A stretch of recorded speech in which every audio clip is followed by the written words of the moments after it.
Hey everybody, it's Highly Alchemist, and welcome back to Let's Play Banjo-Kazooie. In the last episode, we began to do some beachcombing in Treasure Trove Cove, and in this episode, we're going to be finishing off the beachcombing. Just as soon as Kazooie is done pissing out Banjo. And yes, yeah, I bet you guys are already noticing that as much as I am, that weird-ass green line that's on the left side of the screen. Once again, I apologize for that. You've seen it in the last episode, and I kind of hoped that wouldn't be there again in this episode, but unfortunately, there it is. So yeah, I do apologize for that. I think it could be just my my hop hog that's doing it. I mean, even though it is like it is fortunately completely compatible with any of the consoles, even the ones that are non-HD. For instance, this being on the N64, and of course, it did manage to capture footage from the Sega Dreamcast. I guess it may not be entirely used to doing stuff like that because, you know, there'll be times where, you might see some weird things like the green line, for example. I don't think it ever happens like that when you're, using that kind of capture card on, HD consoles, but for non-HD consoles like the N64, then it might still be there. Although, I am thankful that the, I know that, I've used a Dazzle back then, well, mainly for the non-HD consoles, but I mean, I am actually like wholeheartedly glad that the Hotbox, the HD capture, it is like completely compatible with the with any console, even this one. I mean, sure, granted, it may not have the best quality there is per se, not as much as in the HD consoles, but still good enough as it is. I mean, it doesn't look terrible by any means.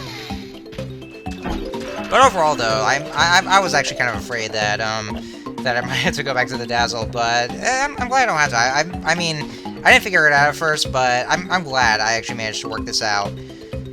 Well, just having to figure things out and how I can be able to record with that capture card into this console, and it works perfectly. It works just fine. It's very well, I mean, I don't want to repeat myself way too many times, so I'm not gonna bother. Those guys right here, I think they're called the shrapnels, if I'm not mistaken. They're basically, mines, so if they touch you, they explode. And you take massive damage from that, so yeah, be careful with them. I guess the only way to kill them is just by using the eggs or something. Oh yeah, also there's the empty honeycomb piece right there. Yeah, they actually place both of those empty honeycomb pieces in areas where Snacker can come and get you. See, like that. Yeah, I mean, somebody must have thought it was a good idea to just place 2 empty honeycombs and in the most dangerous areas to where a Snacker could come after you. Also, oh, okay, I didn't mean to do that. I'm usually pretty good at trying to get to the treasure chest. It might be the recording curse or something. I gotta do like how whenever you're just jumping out the water, Snacker chases you, then it plays some sort of remix of the Jaws theme. I mean, they just had to do it, right? They had to. So anyways, what we're doing right now for this kind of mission, we are, yeah, you see I'm using I'm being blessing on the X's. You've probably seen this in the last episode where, I've pounded on one of them, and then that one treasure chest guy was telling us to follow the clues to look for gold. And that's what we're doing. We're just looking for treasure. Some buried treasure, mateys. Arrgh. So all you gotta do is just, like, every time you pound on the X's, and it'll change the arrow, and then it points you to the direction where the next X is. And the last one should be right up here.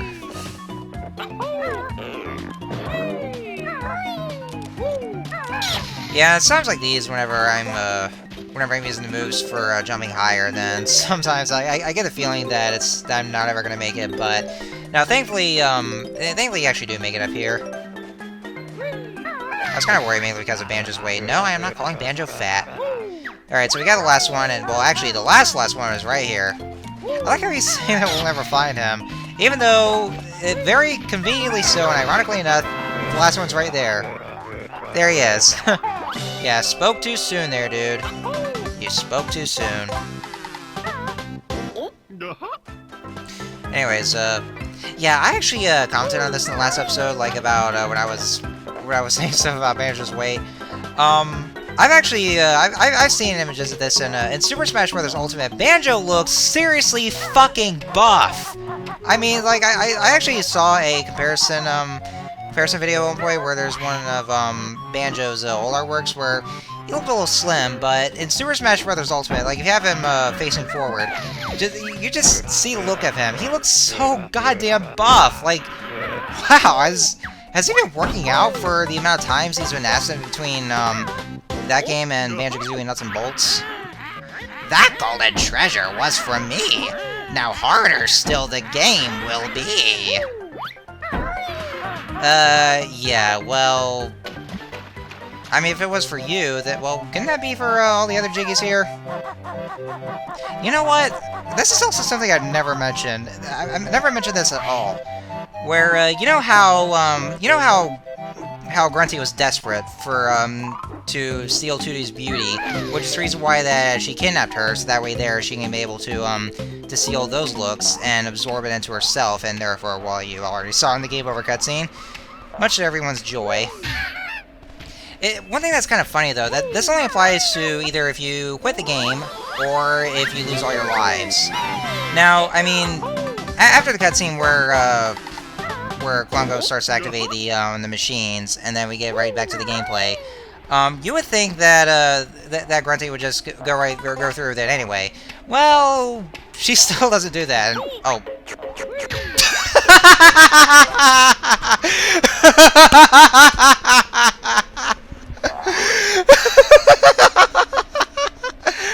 Did you see?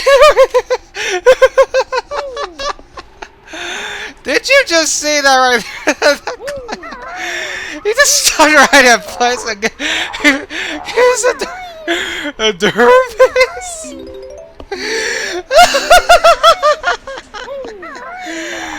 Oh my god, that was one of the funniest things I've ever seen. Oh my god, that was just really hilarious. Like, he just jumped right on there, and then he just dropped down, he just paused right in place. Oh my god, it's just too fucking funny. Oh my god.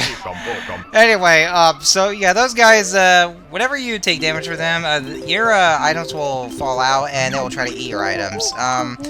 Kind of like the, well, you know, likes, you know, the light likes from Zelda where they just eat your shield and your tunic. Yeah, kind of like them. So, of course, they would actually, They would actually, you just lose your items first off, but you actually have to try to hurry and get them back, or you just kill the clan first. They're also called Yum-Yums, by the way.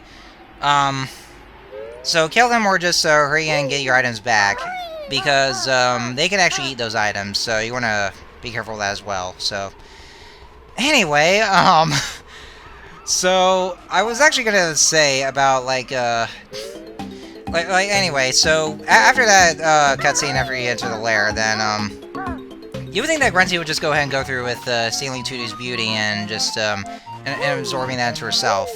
Well, I mean, she doesn't really do that. Like I said, she would only do that if you either quit the game or you lose all your lives. But for the entirety of the adventure itself, she never does that at all. It says she just waits, and so she basically allows Banjo and Kazooie to just scavenger around all the other worlds, collecting the jiggies and whatnot. Like, I mean, if she really wanted to steal Tootie's beauty that badly, she could have just done it right away, but she just chooses not to. It's one of those old classic villains where they just basically do absolutely nothing while the hero just goes all around, and of course do whatever it is, and then they only and then I guess they just do some sort of final challenge. So yeah, because of that, that really does increase the chances of Tootie being rescued, and therefore Grunty's schemes actually foiling. Yeah, trust me, it can happen like that sometimes. But anyway, so yeah, now Treasure Trove Cove has been done. The faster I talk, the more I would just the more I kind of mix up my words a bit and just once again sound like I'm talking gibberish. Ugh. Anyway, so let's see. Wasn't there? I guess not. I guess that was kind of all I'd say. So, yeah, that's it for. Anyways, yeah, that's it for Treasure Trove Cove. Jesus, there I go again.